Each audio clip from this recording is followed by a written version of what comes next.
Hey, everybody. You know what's irritating?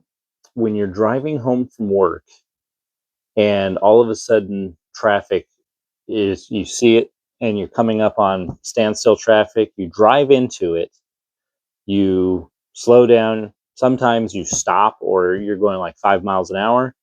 You're crawling along, you're like there must be an accident. I know we're getting into road construction season, but the other day this happens to me, and sure enough, as soon as we get up to what is causing the delay, it is on my side of the road. A cop has pulled someone over and they are well off the road. They're way off on the shoulder. So even if the cop's doors are wide open, there's no danger of hitting them. They're way off the line. And on the other side of the road, almost in the same spot, another cop has pulled somebody over. No obstruction of the lanes. And everybody was crawling along at like 5 miles an hour because I don't know what they want to rubberneck. What is it?